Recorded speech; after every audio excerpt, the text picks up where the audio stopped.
Bienvenue dans ce TED Chris produit par Chris Life. Aujourd'hui, on attaque l'épisode 10, Souvenirs. On va plonger sans filtre dans un décryptage du livre La puissance de l'imagination d'Andrew Womack pour parler de l'importance de la mémoire et de l'imagination dans notre foi. C'est l'arme la plus puissante et on va voir comment notre esprit peut soit construire, soit saboter complètement notre parcours. 3 jours. Retenez bien ce chiffre, juste 3 jours. Ça peut paraître court, mais ça révèle quelque chose d'absolument fondamental sur notre nature. Oui, 3 petits jours, c'est le temps qu'il a fallu au peuple d'Israël pour zapper complètement le miracle incroyable de la mer Rouge et commencer à se plaindre. C'est une illustration juste parfaite de ce qu'on pourrait appeler l'amnésie spirituelle. Et c'est exactement ce que souligne Andrew Womack. Notre tendance naturelle, c'est l'amnésie spirituelle. Et cette amnésie, c'est le carburant direct de la peur. Pour tous ceux qui ont parfois l'impression de galérer pour garder leur foi vivante, ce qui suit, c'est pour vous. Alors voilà la question centrale qu'on va explorer ensemble. Et si le vrai combat, ce n'était pas la taille de nos problèmes, mais juste la faiblesse de notre mémoire? Et si le plus grand obstacle, c'était d'oublier? Ok, pour commencer, on va décortiquer un peu ce cycle de l'oubli, cette tendance universelle, et voir quel impact ça a vraiment sur nous. Andrew Womack, il met un mot dessus, l'amnésie spirituelle. C'est ce réflexe presque automatique d'oublier ce que Dieu a fait pour nous hier, dès qu'un nouveau problème pointe le bout de son nez aujourd'hui. Et le résultat, il est toujours le même, le doute, l'anxiété, la peur qui s'installe. Et attention, ce n'est pas un problème du 21e siècle. Regardez ce que le roi David se disait à lui-même dans les psaumes. Ce n'était pas une suggestion, c'était un ordre, un commandement personnel. N'oublie pas. C'est bien la preuve que ce souvenir, ça demande un effort conscient. Ce n'est pas automatique. Alors le point vraiment crucial ici, c'est que cet oubli, il n'est pas juste passif. Non, il a des conséquences super dangereuses sur notre imagination. Et pour bien comprendre cette mécanique, Andrew Womack nous renvoie un passage de la Bible qui met en lumière une relation de cause à effet qui est juste explosive.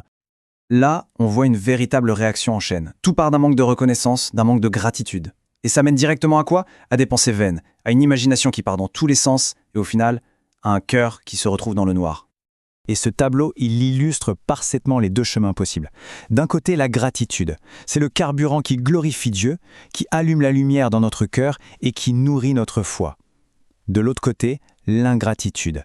Elle laisse notre imagination dériver dans le vide, elle obscurcit notre cœur et elle donne à manger à notre peur. Bon alors, comment on fait pour inverser ce cycle infernal? La clé, elle est là. Il faut utiliser notre mémoire comme une source de carburant surpuissante pour notre foi. Pour que ce soit bien concret, Andrew Womack partage cette histoire d'un couple. Ils étaient complètement bloqués, au bout du rouleau, à cause d'un problème financier qui leur paraissait insurmontable. Zéro espoir. Et là, au lieu de prier pour le problème du moment, Womack change complètement de stratégie.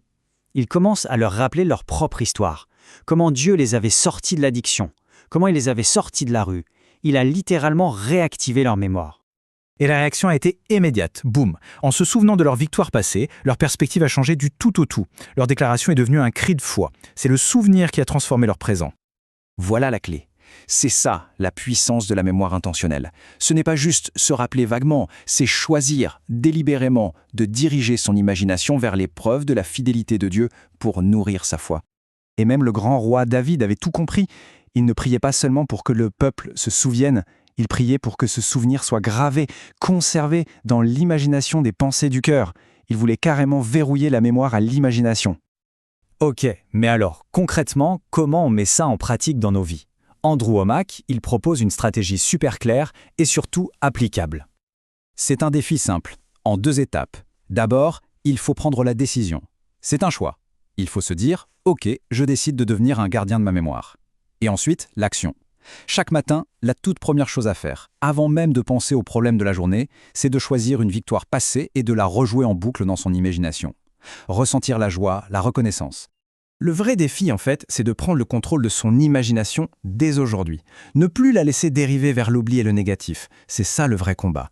Reprendre les rênes de nos pensées pour les diriger, consciemment, vers la foi.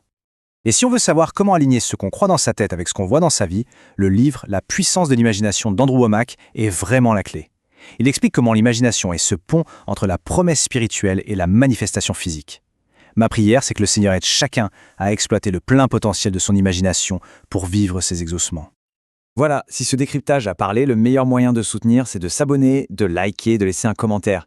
Et surtout, partager pour soutenir le développement de la jeunesse dans sa foi. Ah, et activer la cloche de notification pour ne rien manquer.